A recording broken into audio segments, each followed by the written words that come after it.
Good morning to all of you. मैं doctor Sarla.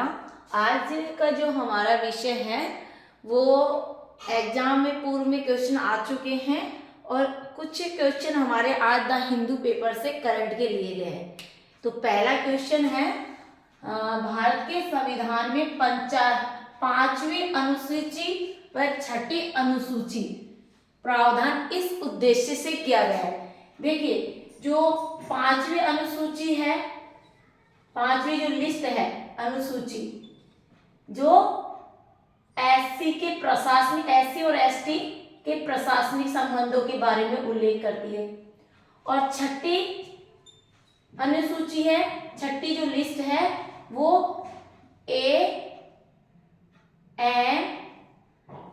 For Assam, M for Meghalaya और T for Tripura और मिजोरम। ये जो 6ठी अनुसूची है, ये 4 जो स्टेट है वो जनजातीय क्षेत्रों के बारे में उल्लेख करती है।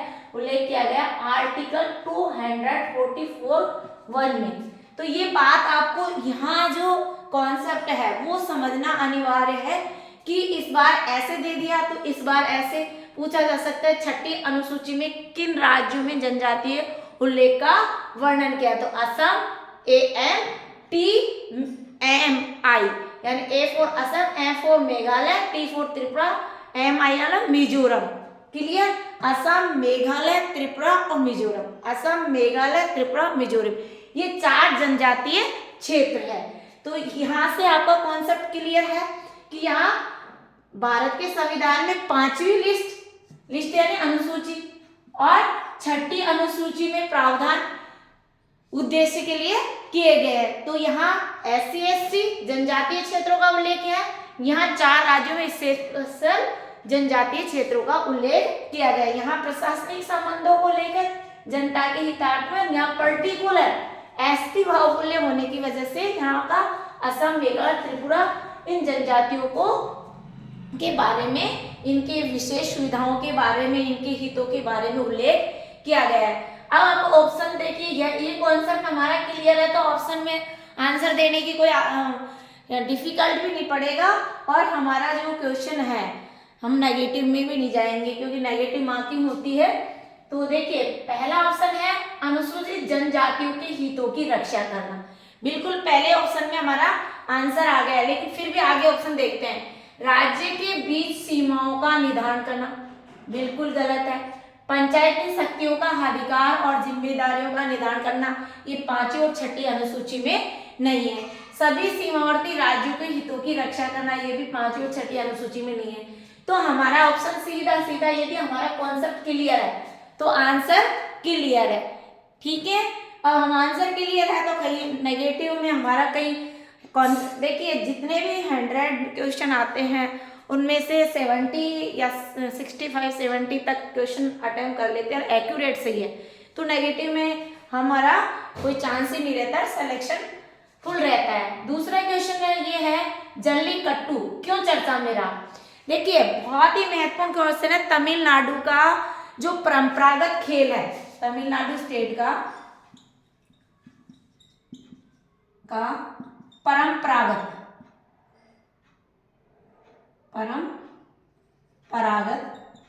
खेल है, और ये खेल क्या है, बेल होता है और बहुत सारी भीड़ होती है। चर्चा में क्यों रहा, क्योंकि इससे हाल ही में इसमें मतलब बहुत सारे लोग मारे गए हैं, इसलिए चर्चा में रहा। ये आर्टिकल बहुत ही महत्वपूर्ण है UPSC या SSC CGL की दृष्टि से। तो एक बेल होता है और उसके चारों तरफ जो विजिटर्स होते हैं, तो उसमें जिस तरह से अपने खेल खेलते हैं उसी प्रकार उसको पक्का, जिसकी वो ऊपर का इसका निकला होता है, उसको पकड़ने का और एक जगह स्थायी रखने का रहता है। और उस कंडीशन में बेल अनकॉन्शियस हो जाता है और या छूट जाता है, तो सारे लोग भगदड़ से जान को जोखिम मिल सकती है, और स्वयं भी मतलब बेल भी डैमेज हो सकता है, और जो जिससे खेला जा रहा है वो भी क्षति हो सकती है। तो इस पे पाबंद लगाने की चर्चा हो रही है, अमेंडमेंट की चर्चा हो रही है। लेकिन आपको ये आर्टिकल चर्चित है इसलिए आपको तमिलनाडु आंसर करना है, ठीक है, बेल से रिलेटेड है।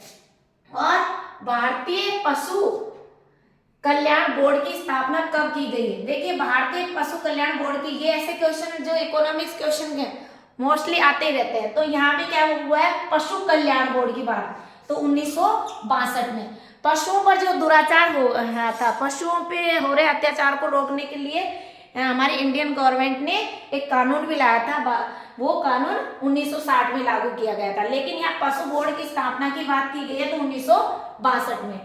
नेक्स्ट हमारा क्वेश्चन है, अलास्का एयरलाइंस के बोइंग 737-8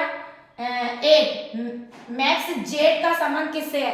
तो ये अलास्का आर्टिकल भी बहुत चर्चित है, द हिंदू के पेपर के करंट जी के लिए है, तो ये अमेरिका से है। ये भी बहुत महत्वपूर्ण क्वेश्चन है। अब देखिए नेक्स्ट क्वेश्चन, जो कंबाला बफेलो रेस, यहाँ तो हमारा क्या था, जल्लीकट्टू जो तमिलनाडु को, ये भी उससे सिमिलर है लेकिन यहाँ रेस को लेकर है। तो ये कब किया जाता है? ये नवंबर से मार्च के महीने में, ये आपको डेट रखनी, ये ध्यान रखना है, नवंबर से मार्च के महीने में इसको आयोजित किया जाता है। अब देखिए एक मतलब पॉलिटिकल के ऑलमोस्टली क्वेश्चन बहुत ही इजी आए थे। जैसे एक क्वेश्चन पूछा गया था, राजस्थान में 4 आपातकाल, मैंने अलग से वीडियो डाला था, करवाया था। राजस्थान में 4 आपातकाल लगे हैं। राजस्थान में हमारे स्टेट में कितने, राजस्थान में कुल कितने आपात लगे हैं? कुल 4 आपात। पहला आपात 1967 में, दूसरा आपात 1977 में, तीसरा आपात 1980 में और चौथा आपात हुआ था 92-93 में। और 92-93 ये सबसे लंबा आपातकाल था, ये जो 355 दिन के लगभग समथिंग लगा था। इसमें कल क्वेश्चन पूछा गया था कि राजस्थान में पहला आपातकाल 13 मार्च से 26 अप्रैल 1967 में लगा। दूसरा ऑप्शन दिया गया था कि जो ये आपातकाल है, क्योंकि स्टेट आपात जिसका उल्लेख आर्टिकल 352 में दिया, जबकि हमारे जो आपातकाल है, आपातकालीन अनुच्छेद 352, 360, 356 और 352, 356 और 360 है। 352 का यूज तो तब किया जाता है जब हमारे देश में युद्ध हो गया हो, बाहरी शक्तियों ने आक्रमण कर दिया हो, तब हम 352 का प्रयोग करते हैं। 356 को आप ऐसे याद कर सकते हो, राज्य आपातकाल। राज्य आपातकाल जब हमारी सरकार ठीक से नहीं चल रही हो तो राज्यपाल राष्ट्रपति को कहकर इमरजेंसी 356 ला सकता है। तो ये 352 तो वो दूसरा ऑप्शन गलत था। तीसरा ये दे रखा था कि जो आपातकाल था, प्रथम आपातकाल, वो हुक्मचंद ने वो किया था, तो वो भी गलत है, क्योंकि हुक्म जो पहला आपातकाल था तो सीएम मोहनलाल सुखाड़िया के समय लगा था, खत्म हुआ था हुक्मचंद। तो ऑप्शन हमारा ये निकल रहा था कि ये ऑप्शन सही है कि प्रथम आपातकाल 13 मार्च 1967 से 26 अप्रैल 1967 तक रहा। तो बेसिक हमको फंडे क्लियर करने हैं, कोई बात नहीं, 2-4 क्वेश्चन तो गलत हो जाते हैं, हमारे भी हुए थे, लेकिन ऐसा नहीं है।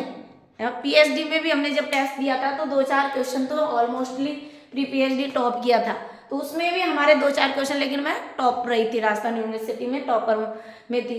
तो कहीं ना कहीं हमको ये लेना है कि सिलेबस से अगर आप बाहर चले गए तो इंडिया का भी कोई जोड़ तोड़ नहीं है, यानी इंडिया को पढ़ते हुए पागल हो जाओगे, और अपना स्टेट लेवल की भी आप एग्जाम दोगे तो पागल हो जाओगे। ये बात फैक्ट है, मैं सत्य कह रही हूँ, कड़वा सत्य। यदि आपके 100 टॉपिक है सिलेबस में और पिछले 5 साल 2 साल के पेपर कर लीजिए, वहीं से आपका क्वेश्चन आएगा, गलत भी नहीं जाएगा। Thank you so much.